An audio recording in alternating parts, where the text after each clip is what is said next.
ada seorang ulama terkemuka namanya Bishr al-Hafi.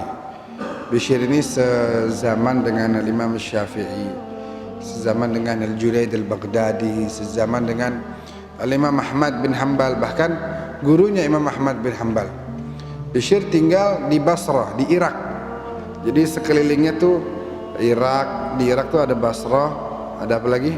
Ada Kufah, ada Baghdad, itu Irak. Bishr sekali waktu bilang sama muridnya Ahmad bin Hanbal, qala lahu ya Aba Abdillah, saya mau pergi ke Mesir. Kata Imam Ahmad bin Hanbal, mau ngapain ke Mesir? Mau ketemu guru saya. Mau ketemu guru jauh banget ke Mesir? Kan di sini juga banyak engkau punya guru wahai Syekh. Di Basrah engkau punya guru, di Baghdad, di Kufah. Oh, kata Bishr al-Hafi, ini beda. Ini guru saya yang di Mesir, nggak ada di Irak. Seluruhnya nggak ada yang kayak begitu. Engkau mau ikut? Mau wahai Syekh. Berangkat bareng berdua.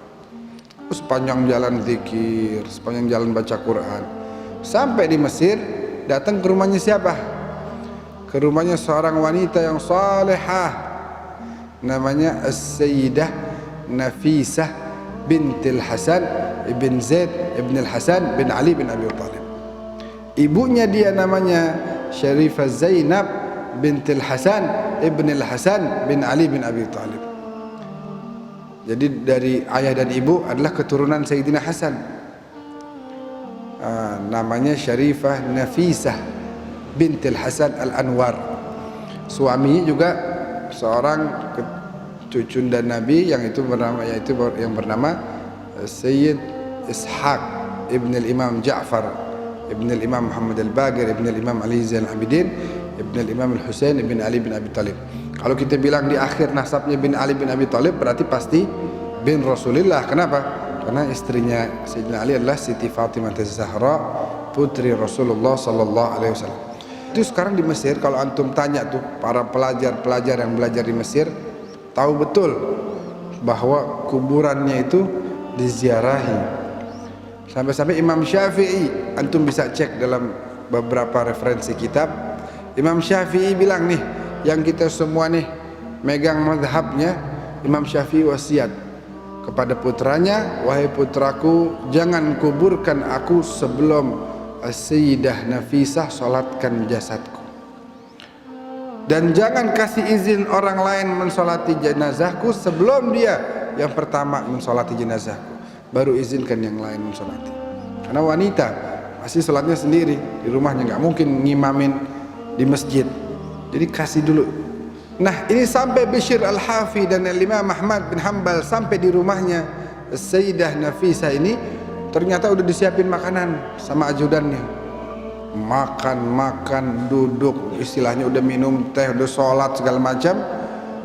Tanya, mana Sayyidah Nafisah? Masih di musolanya. Imam Ahmad bin Hanbal nggak ngerti nih maksudnya apa di musolanya. Tanya sama gurunya Bishr al-Hafi, itu Sayyidah Nafisah di musolanya, emang musolanya di mana? Kayaknya rumahnya kecil-kecil aja nih, nggak ada tempat musola. Oh, kau belum tahu, musolanya dia adalah kuburannya yang udah digali sama dia sendiri. Di situ tempat dia sholat pagi, siang, sore dan malam. Di situ tempat dia baca Al-Quran pagi, siang, sore dan malam. Syekh Yusuf An-Nabhani dalam kitab Jami' Karamatil Awliya mengatakan Sayyidah Nafisah sepanjang hidupnya 6.600 kali mengkhatamkan Al-Quran dalam kuburnya. Duduk di kuburnya baca Al-Quran, dan sholatnya setiap 10 rakaat mengkhatamkan, artinya 1 rakaat 3 juz. Begitu. Ini Sayyidah Nafisah. Makanya jangan heran bahwa ternyata orang-orang besar seperti Imam Syafi'i aja mengharapkan beliau mensolati jenazahnya. Imam Bishr al-Hafi menjadikan beliau sebagai gurunya. Jadi memang ternyata amalannya begitu besar. Sholatnya di musolanya di mana? Di kuburannya. Akhirnya nggak lama keluar, udah malam hari. Ahlan wa sahlan, wahai Bishr, selamat datang di Mesir. Ini siapa? Oh, ini Abu Abdullah Ahmad bin Hanbal, murid saya. Ahmad bin Hanbal hati-hati. Nanti kamu pulang dari sini ke Irak akan banyak dapat ujian. Apa itu ya binta Rasulillah? Apa itu wahai putri Rasulullah? Sudah, nanti kau akan lihat sendiri. Alaika bis sabri was silwan. Saya wasiatkan Anda untuk terus bersabar menghadapi ujian. Benar aja Imam Ahmad bin Hanbal tuh dia dihukum terus sama orang-orang yang berniat jahat, dihukum, dicambuk, dan sebagainya. Tapi Imam Ahmad bin Hanbal sabar. Kata Sayyidah Nafisah, sabar. Kalau kamu sabar, kamu senang, kamu bahagia dunia akhirat. Kalau kamu nggak sabar, kamu rugi. Akhirnya sabar. Itu Sayyidah Nafisah. Antum bayangkan, kalau sekarang mungkin kalau ada orang kayak gitu dilihat aneh. Sholat di kuburan nih orang, gila apa nih? Ngapain? Orang ada masjid.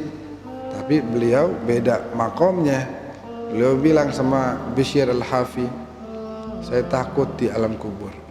Makanya saya pengen terangi nih alam kubur saya dengan bacaan Quran saya, dengan sholat saya. Begitu. Itu Sayyidah Nafisah bintil Hasan al-Anwar. Orang yang bisa menjadikan siapa yang memandang kepada dirinya, mendengarkan nasihatnya menjadi dekat dengan Allah. Itu sekelas Bishr al-Hafi aja sampai harus ke Mesir untuk ngecas dia punya iman, ngecas dia punya semangat dalam ibadah kepada Allah Subhanahu wa taala. Apalagi kita.